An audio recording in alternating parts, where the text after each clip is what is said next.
Selamat malamnya rekan-rekan sekalian yang bersetia untuk mendengarkan kuliah tentang Platon ya.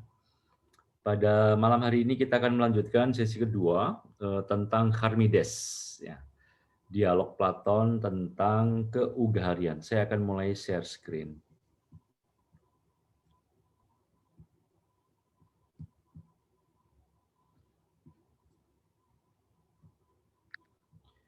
Jadi kita akan berbicara mengenai satu keutamaan pokok yang dibahas dalam teks Charmides, yaitu keugaharian.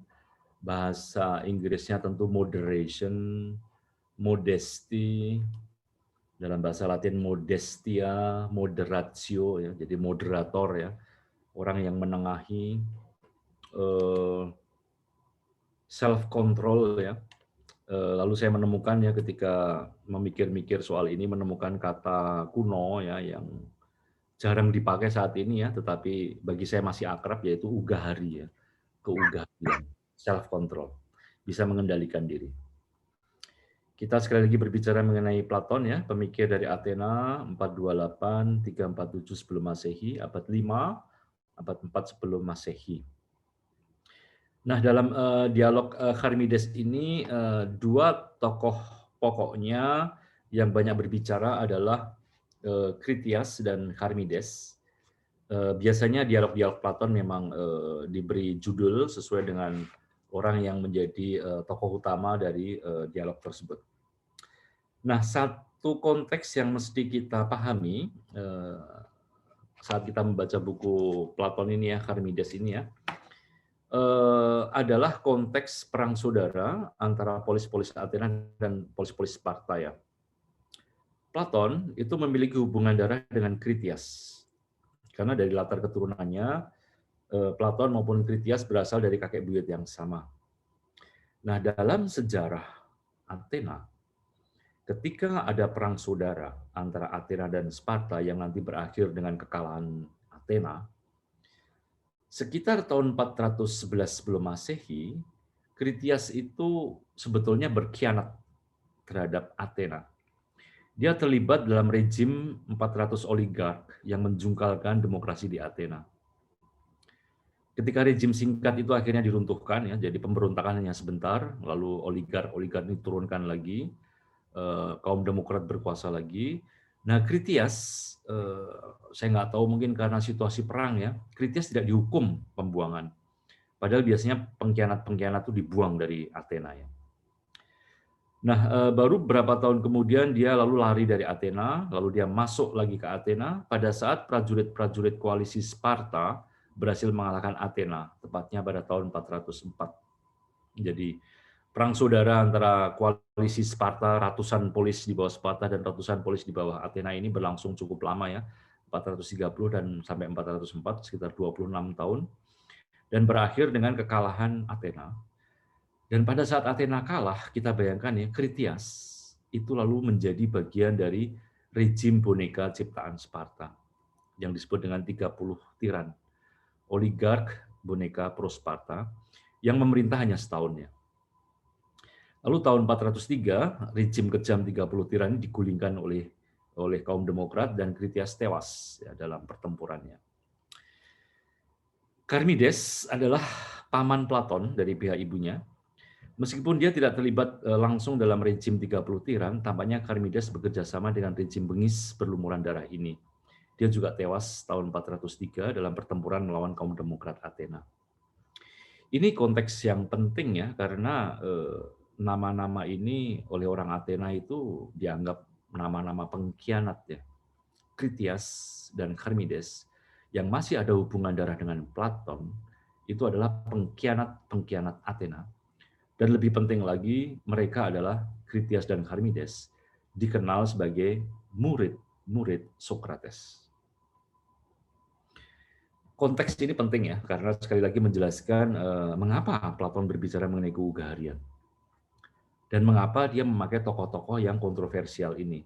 Orang-orang yang oleh orang Athena, ya, begitu mereka mendengar nama-nama ini, mereka membencinya ya, karena ini pengkhianat-pengkhianat terhadap Athena. Kritias dan Charmides adalah murid-murid Sokrates yang dalam sejarah dikenal sebagai kaum pengkhianat.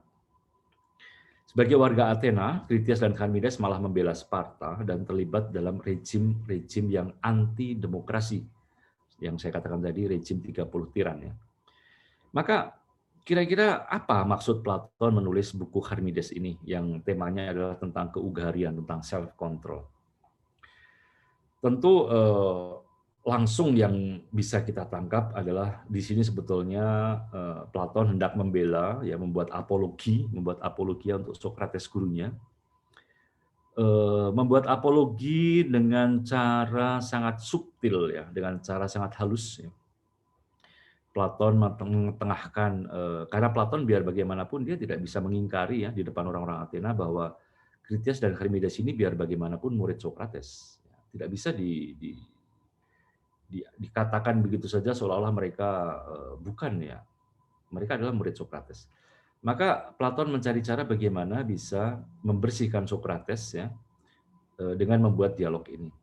Yang dilakukan Platon akan berbeda dengan Xenophon misalnya, penulis kontemporer dari Platon ya, yang menunjukkan bahwa Kritias sama Charmides memang orang-orang busuk, memang pengkhianat begitu ya. Mereka memang katakanlah bukan murid Sokrates begitu ya.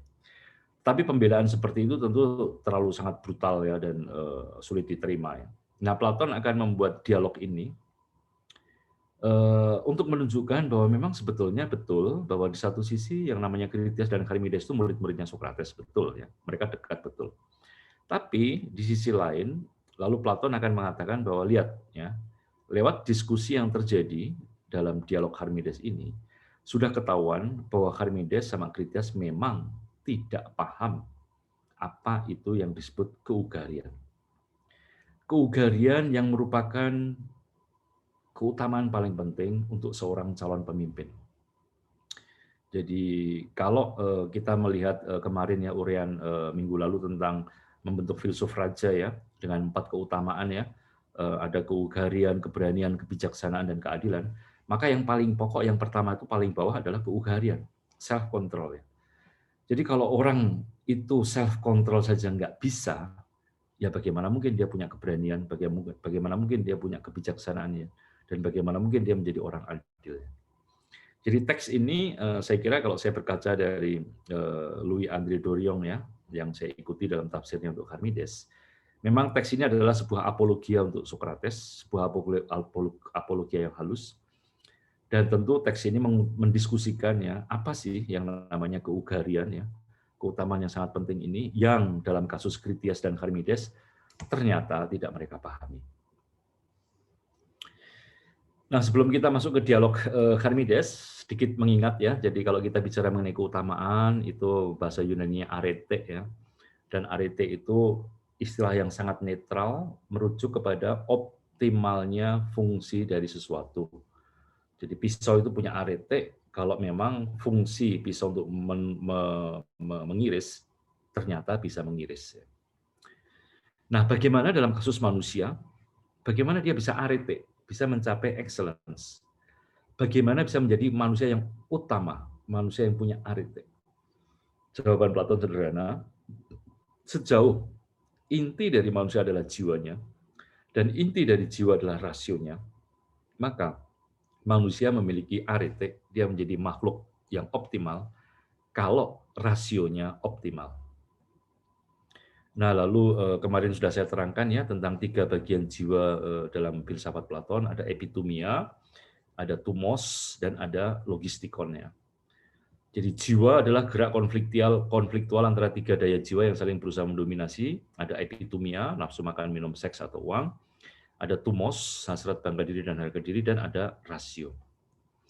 Dan menurut Platon idealnya dalam jiwa kita itu rasio itu seperti Sais ya, mampu mengendalikan tumos kuda putih dan epitumia kuda hitam ya.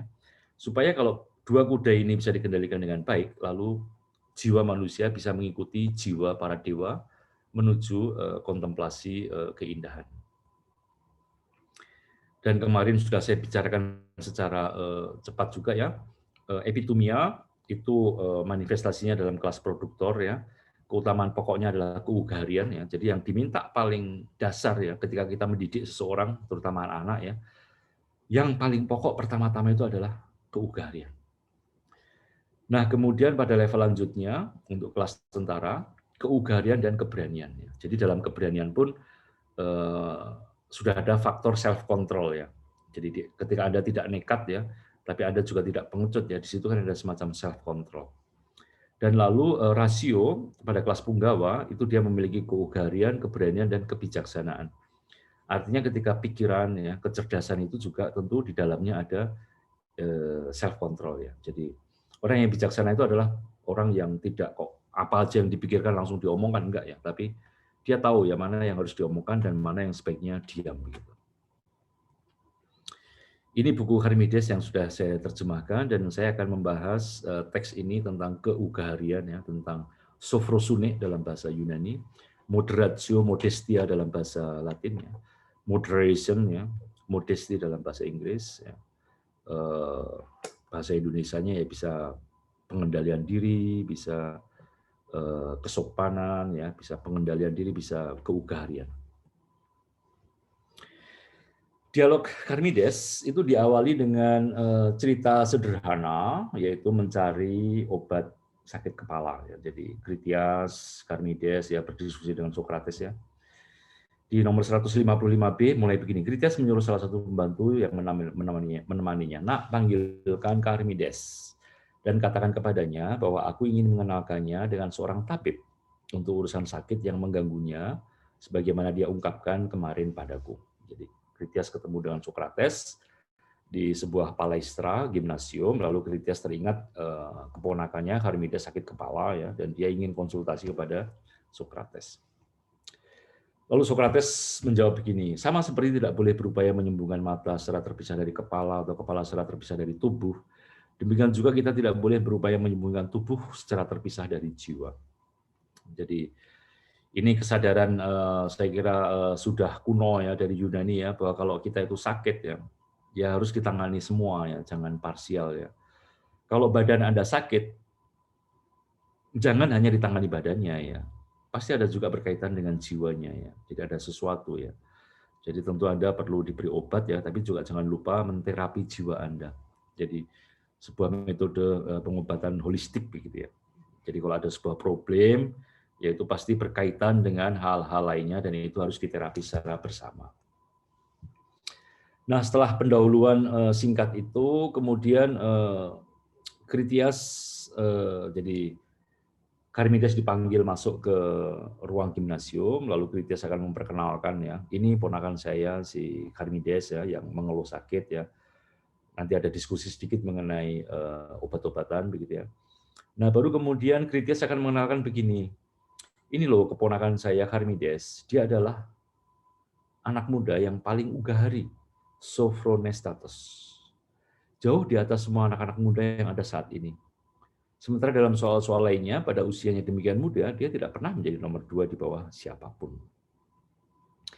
Jadi Charmides, anak muda ya, keugaharian memang dianggap sebagai keutamaan yang khas untuk anak-anak muda dan kaum wanita ya di Yunani waktu itu ya. Critias berpendapat bahwa Charmides adalah anak yang paling ugahari di generasinya. Padahal nanti lewat proses dialog, ya Socrates akan menunjukkan bahwa ternyata dia tidak demikian. Lalu Socrates menjawab begini, terhadap pujian Critias bahwa Charmides itu anak yang paling ugahari, dia menjawab demikian, supaya kita bisa memutuskan apakah ia ada dalam dirimu, apakah keugaharian ada di dalam diri Charmides. Coba katakan padaku, lanjutku, apa itu keugaharian menurut opinimu? Nah, jadi ini adalah filsafat Platon itu ditulis dalam bentuk dialog ya. Jadi ketika membahas sebuah subjek, Platon atau Socrates ya akan memulai dengan dialektika. Nah, dari kata dia, lekton ya. Lekton itu kata-kata, makna kata-kata, jamaknya lekta ya. Jadi dia, lekton, dia, lekta. Jadi lewat kata-kata. Maka Socrates akan memeriksa lewat kata-kata kepada Charmides, apa itu keugaharian. Dan Charmides nanti lewat kata-kata akan mengungkapkan ya apa yang menjadi pendapatnya tentang keugaharian. Nah, maka di awal-awal dialog ini kemudian kita akan mendengarkan definisi pertama tentang keugahariannya, yang adalah ketenangan. Pada awalnya, Charmides tampak ragu-ragu, tampak segan untuk memberikan jawaban. Lalu dia mengatakan pendapatnya bahwa keugahrian itu tampak dalam kenyataan bahwa segala sesuatu dilakukan dengan tertata dan tenang. Entah dalam hal melangkahkan kaki di jalanan, dalam hal berbicara, dan segala hal lainnya yang dilakukan. Nah, jadi ini adalah definisi yang saya kira biasa ya. Kalau kita mengatakan seseorang itu, oh orangnya punya self control yang bagus, ya ketika ditanya apa itu self control, ya self control adalah ketika orangnya serba tertata dan tenang. Jalan kakinya juga tenang ya, bicaranya juga tenang ya, dan seterusnya. Nah, lalu sebagaimana biasa dalam metode Sokratik ya, jadi ketika ada pendapat maka akan disanggah ya. Nanti pendapat lagi, disanggah lagi dan seterusnya ya. Sokrates akan menyanggah. Apa betul bahwa keugaharian itu artinya ketenangan? Orang yang ugahari, orang yang self control itu artinya tenang. Sokrates akan menanyakan begini. Kalau kamu punya guru mengajar tulis-menulis, mana yang lebih elok? Menuliskan huruf-huruf yang sama dengan cepat atau dengan tenang? Jadi mana sih yang lebih baik ya, menulis dengan cepat atau menulis dengan tenang? Lalu Sokrates akan meneruskan ya, untuk soal membaca, mana yang lebih baik, membaca yang cepat atau membaca yang lambat, tenang? Dalam bermain lira atau gitar, mana yang lebih baik? Memainkan lira dengan cepat atau tenang? Ya, lincah dan cepat atau tenang? Bergulat, lari, loncat, kegiatan badan lainnya. Jadi lewat sanggahan ini Sokrates mengatakan bahwa keugaharian ya sebagai ketenangan ya itu problematis ya. Kalau ketenangan itu suatu yang baik, bukankah dalam banyak kasus ketenangan itu justru negatif? Justru yang baik itu adalah yang cepat. Baiklah, supaya kita mengerti apa yang telah dikatakan, entah itu di depan guru yang mengajar tulis-menulis, pengajar lira dimanapun lainnya, apa yang paling elok bukanlah memahami secara paling tenang, melainkan paling cepat. Iya. Dan dalam kaitan dengan aktivitas jiwa, membuat pertimbangan dan melakukan penelitian, menurut bayanganku, bukan orang yang paling tenang atau orang yang menimbang dan menemukan sesuatu yang susah payah yang dianggap layak untuk dipuji, melainkan dia yang melakukannya dengan cara paling mudah dan cepat. Benar begitu. Dengan begitu, Charmides, untuk semua kegiatan yang bersangkutan dengan jiwa maupun badan, tindakan yang dilakukan dengan cepat dan tangkas dianggap lebih elok daripada yang dilakukan secara lamban dan tenang. Jadi ketika Charmides memberikan definisi bahwa ugahari itu artinya orang yang tenang, Sokrates akan mengatakan, apakah tenang itu dalam semua kasus itu baik? Enggak, ya, karena dalam banyak kasus yang disebut Sokrates, seperti membaca, berjalan, ya, olahraga, ya, tenang itu justru negatif. Maka pendapat pertama dibantah.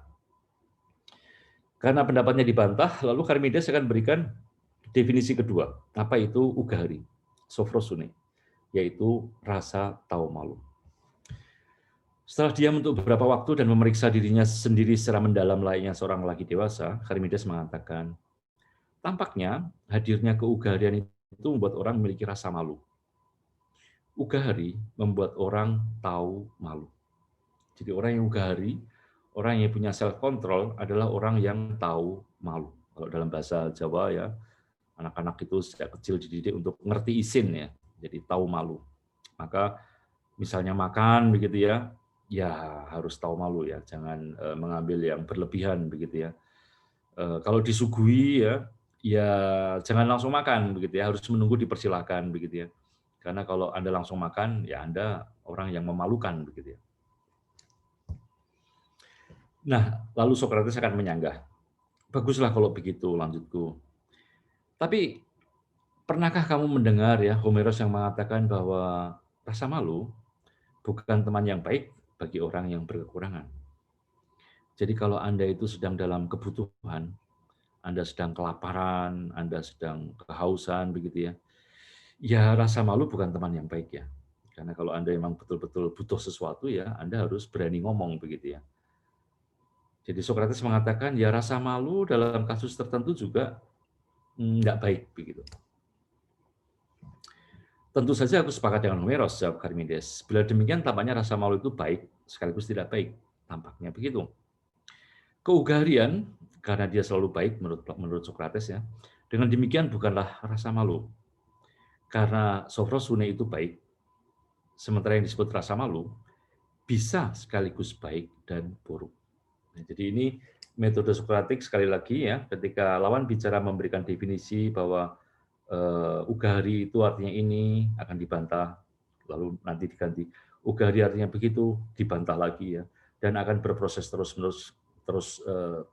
menerus sampai nanti pada akhir teks ya. Ini ciri khas dari teks-teks awal Platon, Charmides termasuk teks awal Platon. Sampai pada akhir nanti tampaknya tidak ada solusi. Maka kadang dikatakan bahwa teks-teks awal Platon itu bersifat aporetik ya, dari kata aporia, poros, pori-pori itu artinya lubang ya. Maka aporia, tiadanya lubang ya, artinya diskusi aporetik adalah diskusi yang mentok, diskusi yang masuk jalan buntu, karena pada akhir buku kita tidak menemukan solusi, tidak menemukan definisi apa-apa. Nah, jadi kalau kita melihat overview ya secara umum ya, diskusi mengenai Charmides yang mencari definisi apa sih yang namanya keugaharian ya, kontrol diri itu. Charmides akan mengatakan pertama, ugahari itu artinya tenang. Lalu dibantah, kemudian ugahari itu rasa malu. Dan lalu dibantah ya. Nanti muncul definisi ketiga dari Charmides, melakukan urusannya sendiri. Yang mana definisi ini kemudian diambil alih oleh Critias ya. Jadi pada babak pertama mitra wicara Sokrates adalah Charmides. Kemudian ketika dia sudah mundur, perannya akan diganti oleh Critias yang akan berdiskusi langsung dengan Sokrates ya. Dan sama, Critias nanti juga argumen-argumennya akan disanggah satu persatu oleh Sokrates ya. Pertama dia akan mengambil alih argumen Charmides bahwa ugahari itu artinya ketika setiap orang ya melakukan urusannya masing-masing, tidak mencampuri urusan yang lainnya. Definisi keempat, melakukan tindakan baik ya. Ugahari artinya bertindak baik. Definisi kelima, mengenal diri sendiri. Definisi keenam, ugahari adalah sains tentang dirinya sendiri dan tentang segala sains lainnya. Ya, jadi ugahari itu sebuah sains universal. Jadi kita sepanjang dialog ini akan diajak mendiskusikan setiap tesis-tesis ini yang akan semuanya dibantah satu persatu oleh Sokrates ya. Dan pada momen kesimpulan kita akan berhadapan dengan aporia karena lalu Sokrates tidak memberikan solusi. Nah, dalam definisi ketiga, Critias akan mengatakan bahwa ugahari itu melakukan urusannya sendiri. Yang menarik, definisi ketiga dan nanti definisi kelima yang ditawarkan Critias dalam dialog-dialog Platon itu sering dianggap sebagai definisi mengenai keutamaan keadilan. Jadi doing one's own ya, menjalankan urusannya masing-masing, itu sebetulnya nantinya di dialog-dialog matang dari Platon, itu adalah definisi untuk keutamaan keadilan yang memang tentu berkaitan dengan keugaharian. Tadi sudah saya tunjukkan skemanya ya, bahwa setiap keutamaan itu ya, ugahari, berani, bijaksana itu selalu ada unsur ugaharinya ya. Sehingga ketika tiga keutamaan itu muncul, maka muncullah keadilan. Maka dalam keadilan dengan sendirinya juga ada dimensi ugahari. Dan definisi lainnya, yaitu definisi keempat dan keenam ya, jika ditimbang dengan baik-baik juga tidak akan bertentangan dengan pendapat Sokrates sendiri. Maka pertanyaan besarnya adalah mengapa di dialog Charmides definisi-definisi tersebut justru ditolak semuanya. Ya, jadi kalau kita definisi ketiga melakukan urusannya sendiri dan mengenal diri sendiri, lalu di definisi 6 ya tentang sains universal ya, ini sebetulnya ada dalam pendapat-pendapat Platon di teks setelahnya.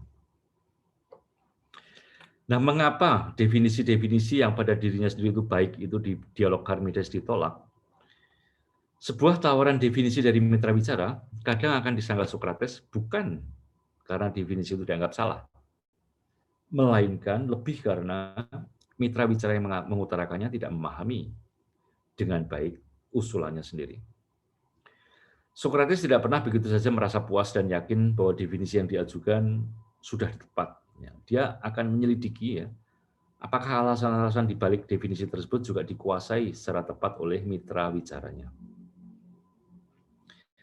Dengan menaruh beberapa definisi Sokrates di mulut Critias, misalnya mengenal diri, misalnya melakukan urusannya masing-masing, itu kan sebetulnya definisi-definisi yang dari Sokrates ya. Tapi di dialog ini ditaruh di mulutnya Critias ya. Dengan menaruh beberapa definisi itu di mulut Critias ya, Platon hendak menunjukkan bahwa Kritias tidak paham dengan makna definisi-definisi tersebut. Maka di sini sebetulnya Platon sedang menjalankan strategi apologetiknya. Ya.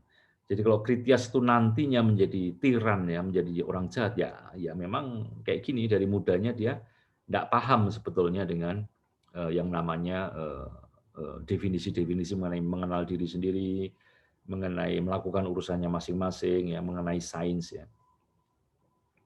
Jadi lewat strategi literer seperti ini, di satu sisi Platon tidak menyangkal fakta yang sudah diketahui banyak orang bahwa Kritias dan Sokrates memang memiliki hubungan, bahwa Kritias memang belajar, ya, dari Sokrates, ya. Namun di sisi lain, lalu Platon menunjukkan dengan jelas bahwa pengetahuan yang dimiliki Kritias memang mentah dan dangkal, ya. Itu makanya kalau kemudian dia terlibat dalam rejim tiran, ya bisa dipahami begitu. Di dialog ini Kritias tidak mampu menjelaskan dengan tepat definisi-definisi yang sebenarnya adalah definisi yang sudah baik. Dengan begitu Platon menunjukkan bahwa Kritias tidak ugari, karena dia tidak mengerti apa itu keugarian. Selain fakta bahwa di dialog ini dia juga sering diperlihatkan Platon sebagai orang yang tidak sabaran, ya, dalam berargumentasi. Dan sejauh keugarian adalah keutamaan yang sangat penting bagi orang-orang yang berkarir dalam politik, ya. Jadi sekali lagi self control, ya, orang yang mampu mengendalikan epitomia itu adalah landasan pokok, ya, bagi seseorang, ya, untuk berkarir dalam politik, ya. Maka jelas kesimpulannya bahwa Kritias memang sebenarnya tidak siap untuk masuk dunia politik. Dengan demikian, ya, lalu Platon lewat strategi apologetiknya, ya, apologetik itu artinya dia membela ingatannya pada Sokrates, ya. Dia menunjukkan bahwa Sokrates tidak bisa disalahkan untuk kejahatan-kejahatan yang dilakukan bekas muridnya ini. Apalagi Sokrates sebenarnya sudah berusaha menyadarkan Kritias bahwa dia memang tidak ugahari. Ketika Kritias tidak mampu mengargumentasikannya, maka dia langsung meninggalkannya. Kalau pengetahuan filsuf sering dikatakan berdiri tetap dan tidak berubah, maka Kritias dalam teks ini ditunjukkan sebagai orang yang mudah berubah-ubah seperti bunglon, ya. Dan ini pertanda bahwa sebenarnya dia tidak tahu apa-apa. Dia hanya membebek, membeu, mengulang-ulang sebuah pendapat dari orang, ya, tetapi tanpa memahaminya betul-betul. Dan sejauh Kritias tidak mau mengakui bahwa dia tidak tahu apa itu sofrosune, dan malah dengan enteng meloncat dari satu opini ke opini lainnya, maka makin tampak bahwa dia memang bukan orang yang sofron, bukan orang yang ugahari. Yang disanggah dalam dialog Charmides bukanlah definisi sofrosune sebagai melakukan urusannya sendiri, ya, definisi ketiga. Yang ditolak Sokrates adalah alasan-alasan, ya, yang diajukan Kritias saat menjustifikasi definisi tersebut. Alasan Kritias berputar-putar dan tidak jelas, ya, sehingga makna melakukan urusannya sendiri menjadi gelap. Jadi ketika ditanya oleh Sokrates, maksudmu apa? Melakukan urusannya sendiri itu apa? Maka Kritias akan membeda-bedakan, ya, ada yang namanya bertindak, ada yang namanya berlaku, ada yang namanya berkarya, ada yang sehingga lalu dialog tidak sampai kemana-mana, dan Sokrates juga akhirnya hanya mengatakan, kamu ini kok kayak orang sofis, ya, sukanya hanya memilah-milah kata, ya, dipilah-pilah tipis, rambut dibelah 7, ya, tapi tidak jelas maksudnya, ya.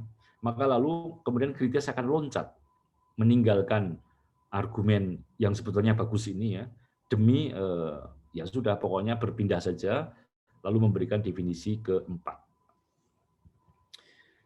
Lalu alih-alih menjawab keberatan Sokrates, dia kemudian memperbaharui argumen dengan mengatakan bahwa yang maksudnya melakukan urusannya sendiri-sendiri itu maksudnya adalah bertindak baik. Jadi ugahari itu adalah pokoknya bertindak baik. Kalau keugarian berarti bertindak melakukan urusannya sendiri, sementara urusannya sendiri merujuk pada tindakan yang menghasilkan hal baik, ya, maka sofrosune bagi Kritias tak lain adalah melakukan tindakan baik. Dan di depan definisi terbaru ini, lalu Sokrates akan menyanggah lagi dan mempertanyakan tindakan dalam dirinya sendiri itu apa, ya? Karena tindakan tidak selalu identik dengan yang namanya kebaikan. Sokrates memberikan contoh, misalnya ada seorang tabib yang terampil. Dengan pengetahuan teknisnya, ia melakukan tindakan yang hasilnya adalah kesehatan. Jadi kalau dikatakan ugahari adalah melakukan tindakan baik, Maka yang namanya seorang tabib ya dia tentu melakukan tindakan sesuai dengan profesinya, yaitu menyembuhkan orang. Sesuai definisi Kritias, tabib itu melakukan tindakan yang baik karena kesehatan dianggap sebagai sesuatu yang baik sehingga berguna. Dan karena dia melakukan karya yang hasilnya baik, tabib tersebut tentulah sofron, tentulah ugahari. Jadi siapapun yang melakukan tindakan baik, dengan demikian adalah orang yang ugahari. Ini adalah kesimpulan logis yang mesti ditarik kalau kita yakin bahwa kesehatan dianggap pasti sebagai kebaikan. Masalahnya, Socrates menyanggah, karena dia tidak pernah yakin bahwa kesehatan dalam dirinya sendiri selalu baik. Mengapa? Karena bisa jadi kembalinya kesehatan seorang pasien, jadi meskipun tugas tabib itu adalah menyembuhkan ya, kesehatan adalah kebaikan. Karena bisa jadi sembuhnya seorang pasien dalam arti tertentu mungkin justru sebuah keburukan. Dan bisa jadi malah yang baik adalah bila orang tersebut tidak sembuh. Jadi misalnya kalau kita membicarakan mengenai seorang penjahat begitu ya, lalu disembuhkan oleh dokter ya, tugas dokter adalah berbuat sesuai kompetensi teknisnya, berbuat baik dalam arti mengembalikan kesehatan orang itu. Tapi kalau ternyata dia kepala mafia begitu ya, ya akhirnya kan justru nanti kalau dia sembuh kan dia balik lagi sebagai mafia kan, dia akan melakukan kejahatan-kejahatan. Jadi dalam arti tertentu mungkin lebih baik menurut Socrates ya, orang seperti itu tidak disembuhkan. Ya, jadi siapa bilang bahwa kesehatan itu selalu baik ya? Kesehatan belum tentu baik untuk semua kasus. Nah, secara umum definisi keempat ini juga tidak akan benar-benar disanggah ya, karena hanya ditinggalkan begitu saja, karena lalu Kritias akan beralih lagi ke argumen selanjutnya ya. Kritias tidak mampu membedakan antara tujuan akhir pengetahuan teknis dengan kebaikan dalam dirinya sendiri. Jadi kalau profesi dokter itu tentu tujuan akhir dari kedokteran adalah kesehatan ya, mengembalikan kesehatan pasien ya. Nah, apakah kesehatan sebagai tujuan dari keterampilan itu dengan sendirinya pasti baik? Menurut Socrates, tidak. Nah, jadi satu hal adalah kemampuan teknis dengan profesionalitas, dengan seluruh kehebatannya yang tentu berguna bagi banyak orang ya. Hal lain adalah menimbang apakah hasil dari kompetensi itu betul-betul baik. Artinya di sini gampangnya kita bicara mengenai etika. Ya, jadi kalau Anda punya profesi ya, Anda profesional dalam bidang Anda ya, dan Anda mengerjakan semuanya dengan baik ya, belum tentu apa yang Anda kerjakan dengan baik itu lalu kemudian etis. Jadi dalam soal ini Kritias kayaknya tidak paham sehingga lalu dia berpindah ke argumen selanjutnya. Dalam dialog Charmides, Kritias fasih mengulang-ulangi definisi Sokratik tentang keugaharian sebagai pengetahuan, ya, pengenalan diri, definisi kelima. Namun meski hafal rumusnya, ternyata dalam proses diskusi yang berjalan, Kritias tidak pernah bisa mengargumentasikan dengan baik. Bila argumen keugaharian sebagai pengenalan diri ditinggalkan, kesalahan bukan pada isi argumen, tapi pada diri Kritias yang tidak mampu menjustifikasi dengan tepat apa yang rumusannya dia hafalkan di kepala. Karena tertekan oleh desakan pertanyaan Socrates mengenai objek khas keugaharian, akhirnya Kritias mengeluarkan senjata pamungkas ya, dengan membuat definisi yang sangat abstrak. Definisi ke-6 Kritias mengatakan bahwa ugahari artinya pengetahuan tentang dirinya sendiri dan tentang segala sains-sains lainnya. Jadi ugahari itu adalah kalau seorang dokter berarti dia menguasai ilmu kedokteran sepenuh-penuhnya. Dan bukan hanya ilmu kedokteran, tapi dia juga menguasai seluruh ilmu-ilmu lainnya. Ilmu astronomi, ilmu geometri, ilmu perpajakan, ya, apapun. Jadi sebuah definisi yang makin abstrak, yang makin jauh ya dari objek pencarian definisi keugaharian yang sebetulnya sangat konkret ya, titik mulanya yaitu dari orang muda bernama Charmides. Nah, lalu Socrates akan merangkum pemahamannya tentang keugaharian ya, setelah berdiskusi panjang lebar.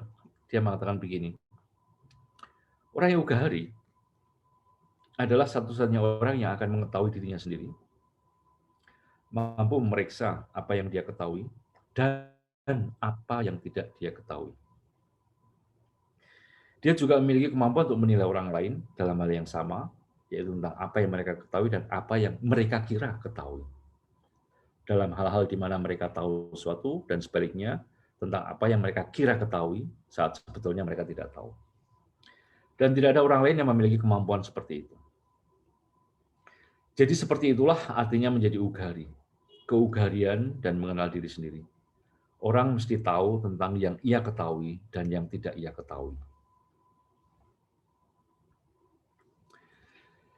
Keutamaan keugarian sebagai pengenalan diri digambarkan sebagai situasi di mana seorang tahu pada batas mana ia tahu dan pada batas mana ia tidak tahu.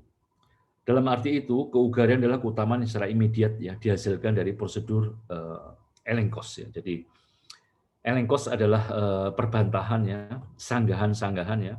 Jadi ketika Charmides dan Critias itu pendapat-pendapatnya disanggah ya, harusnya ya kalau mereka semula mengira mereka tahu ya, maka sekarang kemudian mereka paham setelah dibantai Sokrates bahwa ternyata mereka tidak tahu.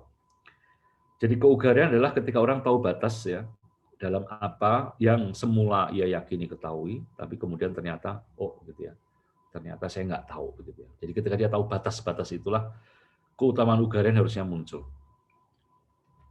Maka kalau kita mau mencoba mencari ya, mencoba apa sih sebetulnya inti dari dialog aporetik ya, dialog yang tak berujung pangkal ya, dialog yang mentok dari Sokrates mengenai keugarian ini, maka keugarian ya, modesty, moderation itu adalah tindakan melakukan urusannya sendiri-sendiri dalam melakukan kebaikan dan mengenal diri sendiri. Jadi pada saat kita melakukan apa yang menjadi urusan kita, ya, dan saya tidak mencampuri urusan lainnya, dan kita melakukan kebaikan ya, kebaikan. Jadi ada semacam orientasi etis ya tentang kebaikan dan keburukan ya, dan dari situ kemudian kita mengenali diri ya. Di situ keugarian muncul. Dengan demikian untuk bisa berbicara tentang keutamaan keugarian, kita memang mesti mengenal diri kita, artinya jiwa kita, dan dari situ baru bisa melakukan yang baik untuk diri kita sendiri. Teks keugarian ini memang harus diakui ketika kita membaca Charmides tidak mudah ya. Akan menjadi lebih gampang ketika teks ini dikaitkan dengan dialog lebih tua ya, yaitu kembali ke intuisi Platon mengenai tiga jiwa ya, tiga daya jiwa. Jadi keugarian sebagai pengenalan diri ya, keugarian sebagai tahu batas ya, dan keugarian sebagai yang jadi pengenalan diri, tahu batas dan di setir oleh kebaikan ya. Itu akan menjadi lebih konkret di dalam teks matang Platon, yaitu di Politeia, The Republic ya. Ketika lalu Platon memberikan gambaran jiwa seperti ini, ya, bahwa memang yang namanya keugarian itu adalah sebuah keutamaan yang ada di tiga bagian jiwa, baik itu yang di bawah, di tengah maupun di atas. Jadi memang keugarian itu keutamaan ada dimensi rasionalnya, ada dimensi emosionalnya, sekaligus dimensi nafsu ya. Maka dituntut kita mengenal diri kita, mengenal jiwa kita ya, mengenal nafsu-nafsu kita, emosi kita dan pikiran kita. Dan dari pengenalan itu lalu kita tahu batas sejauh ya, sejauh batas-batas itu ditentukan oleh apa yang kita yakini sebagai kebaikan. Jadi ketika nanti di teks The Republic kita diberitahu bahwa ada yang namanya epitumia, tumos, dan logistikon ya, kita diberitahu bahwa jiwa kita itu ada dinamika seperti ini ya. Lalu kita tahu bahwa betul bahwa utamanya yang namanya keugarian memang epitumia. Jadi self control dalam arti mengendalikan makan, minum, seks ya, uang ya, itu yang paling pokok ya. Dan nanti kalau kemudian kita berkembang bisa mengendalikan emosi dan mengendalikan pikiran ya, maka disitulah ya yang namanya pengenalan diri, tahu batas dan orientasi akan kebaikan itu menjadi lebih clear ya. tentang keugarian ini. Namun sekali lagi kalau kita membaca buku ini memang tidak mudah karena kok kayaknya abstrak sekali begitu ya. Melakukan urusan sendiri dalam melakukan kebaikan ya dan mengenal diri. Tapi kalau kemudian kita membayangkan ya bahwa dinamika jiwa kita itu ada epitomia, tumos, dan logistikon, dan keugarian itu memang sesuatu yang melewati tiga-tiganya begitu ya.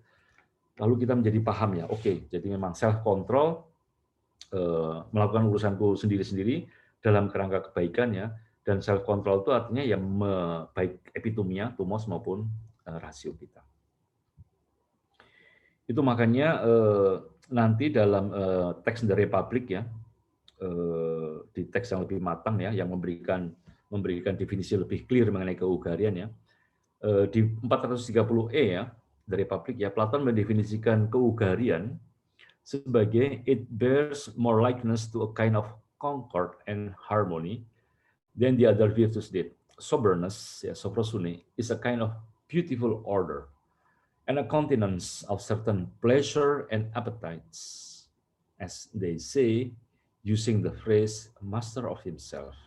Nah, jadi, apa itu ugari? Ugari adalah semacam harmoni. Semacam harmoni ya, karena dia kemudian melewati ya baik epitomia, tumos maupun logistikon. Dan kalau keugarian ini ada, maka lalu akan muncul tatanan yang baik, ya. Dan utamanya tampak dalam epitumion enkrateia, tampak dalam pengendalian pleasure and appetites. Jadi kalau orang itu bisa mengendalikan hasrat-hasratnya akan kenikmatan dan ketakutannya akan hal-hal yang menyakitkan ya, maka orang memang akan kelihatan lebih selaras ya, lebih harmonis ya. Ketika orang itu bisa menjadi tuan atas dirinya sendiri, master of himself ya, maka lalu dia akan tampak sebagai orang yang sober, sebagai tampak orang yang tertata ya, orang yang harmonis.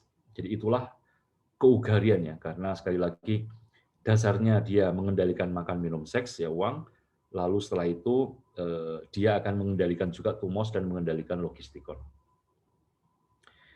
Istilah self-control, istilah he becomes master of himself, ya, sebagai rujukan untuk keugarian, itu kan menunjukkan bahwa ketika kita berbicara he is master of himself, artinya di dalam diri orang itu ada master dan ada yang dituani. Artinya di dalam diri satu orang itu ada tuan dan ada budaknya ya. Jadi dengan demikian master of himself ya, self control ya. Itu kan kita mengontrol diri kita sendiri. Siapa yang mengontrol ya kita sendiri ya terhadap diri kita. Maka siapa yang mengontrol ya tentu adalah bagian yang lebih baik, yaitu rasio kita, dan siapa yang dikontrol ya tentu saja adalah bagian-bagian yang lebih buruk, yaitu tumos dan epitomia. Mengutip istilah sehari-hari master of himself, self-control, Platon menunjukkan kompleksitas keutamaan ugari. Ada pengandian tentang dua unsur di situ, dan ada ketegangan internal di dalam diri seorang. Ada diri yang memerintah, dan ada diri yang diperintah. Orang yang bisa mengatasi dirinya, melampaui dirinya, artinya orang yang bisa mengontrol dirinya sendiri. Yang jelas, penguasaan diri dikatakan ada bila diri rasional mampu menaklukkan diri nafsu kita. Ini yang ditulis Platon di The Republic 431a. The soul of man within him has a better part and a worse part, and the expression of self-mastery means the control of the worse by the naturally better part. Jadi keugarian sebagai self-control itu artinya ketika bagian terbaik kita mengontrol bagian yang lebih rendah. Ketika rasio kita mengontrol tumos dan epitomia. Dan Platon juga menjelaskan bahwa rasio itu meskipun better part adalah yang kecil bila dibandingkan dengan nafsu-nafsu yang jumlahnya lebih banyak. Bila karena pendidikan yang salah ya, bad breeding dan pergaulan yang salah, lantas bagian yang kecil dikalahkan oleh yang besar, maka kita akan memiliki orang yang ngawur, yang unself-controlled. Jadi orang yang betul-betul tidak punya kendali diri begitu ya. Kalau lapar langsung teriak-teriak ya. Kalau ini ya pokoknya apapun ya minta begitu ya. Kalau marah ya langsung marah begitu ya. Nah, di sini lalu kita berhadapan dengan orang yang sama sekali tidak selaras ya, sama sekali tidak harmonis ya, yang tidak imbang ya, yang lalu ya menjadi serba eksesif gitu ya. Dalam pertempuran antara rasio yang seharusnya memerintah dan nafsu-nafsu yang seharusnya diperintah, bisa jadi yang terakhir justru yang menang. Maka di sini pentingnya pendidikan ya, untuk memasukkan keutamaan ugahari ya dalam diri seorang, ya mau tidak mau ini butuh pendidikan. Tanpa pendidikan ya sudah, nanti orang akan mengikuti insting-insting bawahnya ya, eh, akan sulit dikendalikan, sulit dikekang ya, karena dia tidak bisa mengendalikan dirinya sendiri.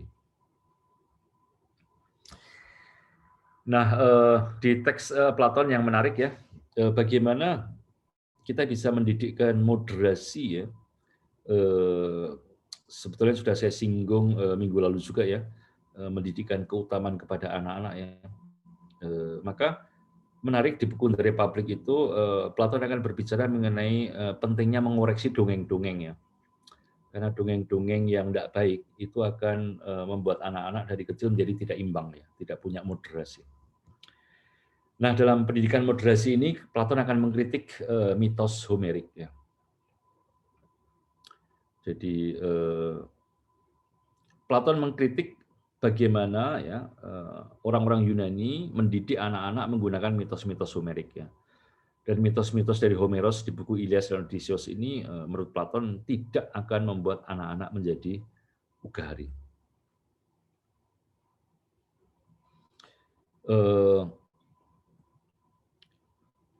Platon misalnya mengatakan ya, ada mitos-mitos yang tidak bisa diterima, yang diceritakan terus-menerus kepada anak-anak.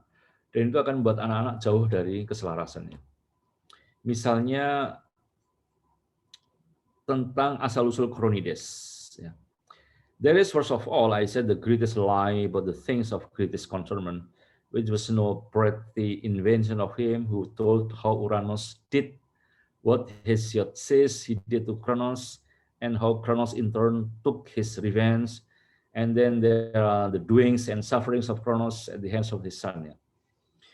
Jadi kisah-kisah bagaimana Uranos, Kronos, ya, lalu Zeus ya, saling mengambil alih kekuasaan ya, itu adalah kisah-kisah yang sebetulnya tidak bagus. Ya. Dan ketika itu diceritakan pada anak-anak, itu akan membentuk disposisi epitomia yang buruk. Maka Platon akan mengatakan ya, cerita-cerita yang immoral, cerita-cerita yang penuh kekejaman, potong-memotong, jangan diceritakan kepada anak-anak ya. Karena itu akan mencetakkan sesuatu yang buruk dalam diri jiwa anak-anak, sehingga mereka nanti akan sulit untuk menjadi harmonis. Jadi kisahnya adalah demikian ya, menurut mitos Yunani ya. Uranos pada awalnya memerintah alam semesta bersama Gaia, bumi. Lalu dia memiliki anak-anak, ya, kaum Titan ya. Salah satu Titan paling muda bernama Kronos.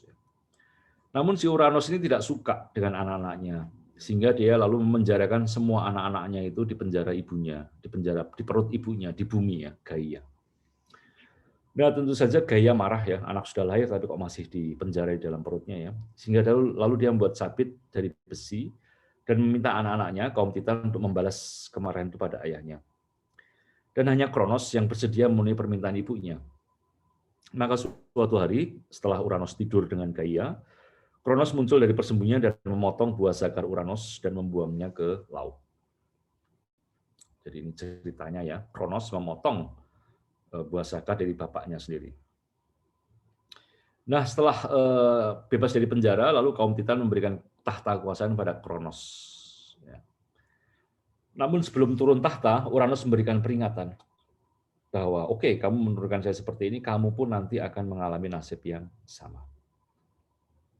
Kronos lalu menikahi saudarinya bernama Rhea. Karena Kronos tahu bahwa ramalan orang tuanya ya, bahwa dia anaknya nanti akan menggulingkan dia, maka setiap kali Rhea melahirkan anak, mereka akan langsung diapakan. Jadi Kronos ini setiap kali istrinya melahirkan anak, anaknya langsung ditelan. Hestia, Demeter, Hera, Hades, Poseidon langsung dia telan begitu lahir. Nah, saat mau melahirkan anak yang ke-6, Mengikuti nasihat dari ibunya Gaia, maka Rhea mengganti anaknya itu dengan batu yang dia bungkus dengan kain lampin untuk bayi. Jadi ketika Zeus lahir, Rhea itu, masa anak saya ditelan semua begitu ya. Maka lalu anak keenam ini dia sembunyikan, dan sebagai gantinya dia mengambil batu, dikasih kain bayi, lalu dipersembahkan kepada Kronos.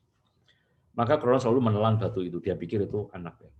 Nah, sementara Zeus ini disembunyikan oleh ibunya di pulau Kreta.